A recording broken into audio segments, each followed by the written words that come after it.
Alright, what is up, guys? This is going to be kind of a discussion review.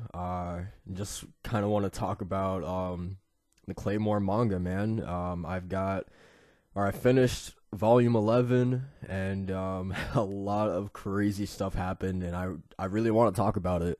So, yeah, I know it's taken me a while to do this. I'm sorry, but yeah, it's finally happening. I'm going to be going from volume 11 all the way up to, I think there's 27 volumes of Claymore. Don't quote me on that. But yeah, just I guess this is starting my review of Claymore the manga. So the beginning of the volume is basically, the whole Claire and Helen and everybody else's battle against Rigaldo, the whole assault on Pieta. Um, so yeah, at first Claire awakens like only her legs, and then later on it becomes like her arms, like her arms just become like blades, which was so hype, dude, seeing her like awakened form like this. But I think like what triggered her was the fact. I mean, the first like way that she like awakened was seeing Maria almost get taken out in front of her. So that's like she kept telling herself, I need to be faster, I need to be even stronger. So that's like what pushed her over the limit. And of course, seeing Maria in that situation. But yeah, and then also just like her constantly telling herself that she needs to go even further than where she is right now. I mean, just made her, turn into this absolute monster that she is like on screen right now. Like it was, I think like as soon as she turned into this form, like the very next panel, she absolutely obliterated Rigaldo, like just shredded him to pieces, um, which was pretty hype. Um, so yeah, she, like I just said, absolutely decimates Rigaldo. But of course, she has gone way past her limit to the point where she is of no return, and she's screaming at the others like, um, stay away from me. I can't control the blades right now. She even tells Helen, to take off my head right now while I still have, some consciousness to like hold back a little bit, you know what I mean? While she's still strong enough to hold herself back. Um, so yeah, she's like yelling at Helen to kill her.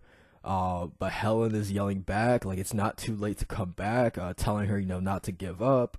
But then Claire keeps yelling back, like I'm the judge of, I myself know if I can come back or not. And it's like a really situation. Like I remember Helen just saying that she's never gonna forgive Claire for making her like kill her, you know what I mean? Like it's a pretty shitty thing to do.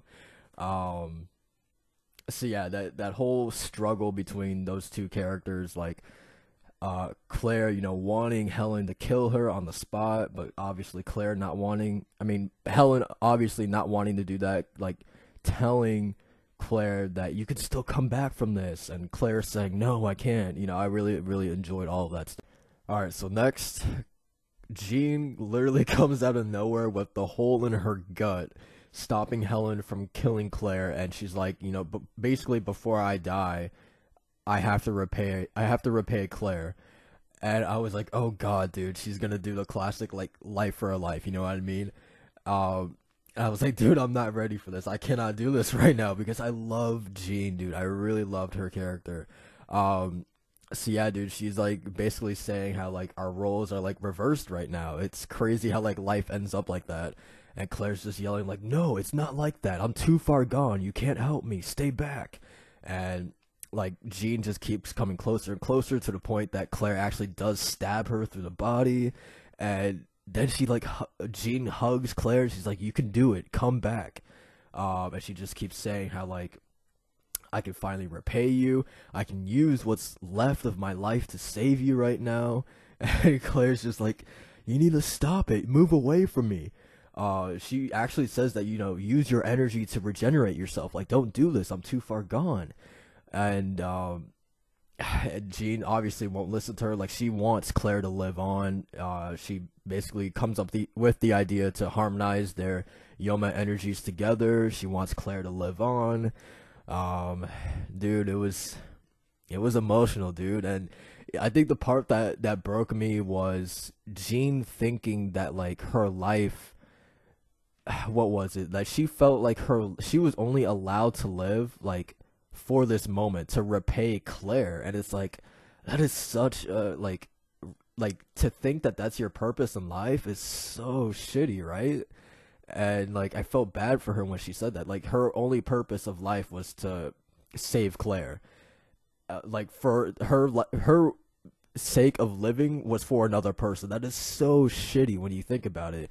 And Claire, what killed me was her yelling like, "That's not it. Your life is your own. It doesn't belong to anyone else." And then Jean, like literally on death's door, saying, "Thank you, Claire. I'm glad I met you." And it was beautiful, dude. it, it makes me so sad, man. That panel of just Claire back to her normal human version, and Jean just laying there dead. It hit me, dude. It hit me hard. It really did. It was great. R.I.P. Jean, you were great. All right, and then after Jean's sacrifice, we had Claire obviously coming to grips with that, like crying, to the point Deneva had to kick her and like wake her up, like, "Yo, she didn't sacrifice herself for you to, be crying, you know what I mean? Like, get up." So that kind of got Claire out of that mindset. Deneva, like a badass, takes Undine's sword, and now she wields two claymores now, which is fucking awesome. And she also coming to grips that she couldn't protect Undine as well. And then yeah, it's just basically their last stand. I think Maria says it herself that this is our last stand right now. So it's the 6 or 7 final claymores that are left against like a whole army of Yomas, and does not end up too great in their favor. Because we have Priscilla just like she's able to see, like she keeps saying one light was taken out and 2 lights have been taken out, and it got to the point where she was like there's only 2 lights standing, but they're really strong. One of them was just taken out, and then like this huge, I think it was like a widespread panel where she just says now there's no more lights left. And when I was reading it, I was like, what? There's no way, right? Like, how? They can't be dead, right? They can't, especially since I'm only on volume 11. So I'm really interested. How did they survive this? Yeah, just how in the world did they survive it? Because I wouldn't think Priscilla would get that wrong, you know what I mean? Or else they're playing dead, they were able to stop their hearts or something. But then again, like, I don't know, like, I don't think the Yoma that were there are that stupid to, just like, I would feel like the Yoma would have eaten the Claymores or something like that. So I don't know how they survived. But yeah, I don't know. Just Priscilla saying those words that all the lights were gone was shocking to me. So yeah, that's that's that. And next we've got fucking what's her name? Beth and Alicia, I think her name is. All right, so we go back to the organization really quickly, and they basically confirm that Pieta has fallen. The 24 warriors were taken out, but something interesting that I thought was important was the fact that they were talking about how the new generation of Claymores is already in training right now when they were talking to Galatea. So we are going to get, I mean, probably soon going to get like a whole new set of Claymores, which is interesting. I wonder if they're going to be like supposed to be even stronger than the previous 47 that we just had, or what's going to be the deal with that, what makes them special, or what's going to make them even stronger than the ones before. So yeah, I thought that was like a really interesting little piece of information that we got in this volume. And then we got, I feel like the bombshell. I mean, of course, this was a bombshell, the Alicia and Beth situation. So, an army of awakened ones, I want to say, I think Galatea said there was like about 10 or 12, approaches the headquarters.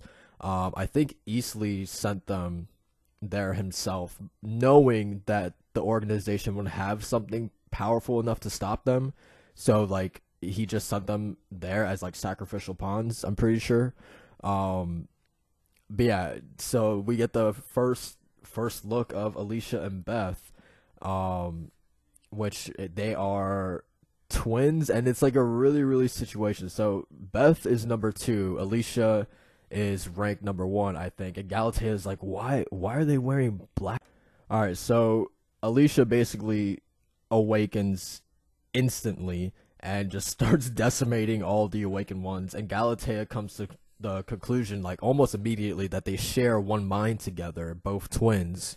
And the guy with the black hat explains that one of them being Alicia, in this particular situation, completely releases her Yoma power, goes past her limit, and she relinquishes her consciousness over to Beth. And so she does that in order to not lose, her soul.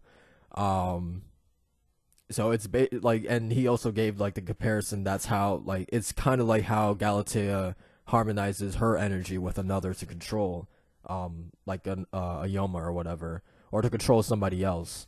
Um, but fact of the matter is, like, this whole situation, you would have to imagine puts a ton of stress on Beth or whoever is the one that has to hold the other's consciousness, because she's basically the one doing all the work while the other twin is, going berserk. So yeah, for sure, you would have to imagine it is putting a ton of stress on Beth right now to do this, because she has to work with basically like two people. Um, so yeah, dude, that was pretty fucking insane. Like, they have literally their own super weapon at their disposal. And it makes me wonder, like, are they, because he was also saying that they have only, like, with their research, this has only been able to work. I literally said that so many times, but this has only been able to work with twins. They tried it with sisters and it almost destroyed the entire organization, I think he said. So it only works with twins, so it makes you wonder, like, how many twins are they going to get their hands on to try to do this, because they would want as many soldiers on the class of Alicia as possible, right? All right, and then next we get introduced to Luciella of the South. I mean, this volume had, like, I want to say like four like major things that happened. Like, this volume was absolutely insane. Like, just amount of information and like revelations and just huge moments in this volume was like plentiful for sure. So yeah, Luciella of the South, we finally get to see what she looks like. Um, and Easley is basically like, you know what? I want this territory now, and you're gonna give it to me. And Luciella, of course, isn't going to just give it up to him, right? So they they basically both enter their awakened forms, and they literally just battle it out. I gotta just speak on Easley, the fucking King Easley, man. The whole Centaur or Minotaur, whatever it's called, the human horse body looks incredible. The design of it is absolutely sick, dude. How he looks. And then the bow and arrow arm, like, oh my god, like, just props to the design of Easley in his awakened form. It looks absolutely sick. So yeah, you have him going literally all out, and then just him firing arrow upon arrows at her. Like, I think he was able to fire like, what, 5 arrows at once at her, which was insane. And she has like these two tentacles coming out from like her back, deflecting all of them, and then like she has like mouths on the tentacles too. And then afterwards she gets like impaled, and then she decides to turn into her awakened form. So yeah, it was an insane battle, dude. It was fucking awesome, and I'm excited to see how it finishes in the next volume. Alright, and then the last little thing we learn about is the last pair of sisters that the organization tried to do this whole experiment with. One of the sisters is just like wandering around looking like for a way to die, I think it was. And the wound that she received on her eye, she like keeps it. And I'm guessing that was her in the last panel that we got to see, looking on at the battle of Easley and Luciella. So I don't know why she would, like, why is she there? Who knows? But yeah, I mean, that's basically it for my little discussion of this volume. So yeah, I want to thank you guys for watching. Hopefully I can get another one out this week. Because I am really, really enjoying Claymore right now. I really am. I just got to talk about it. So yeah, thank you guys for watching, and I'll see you guys in the next volume discussion.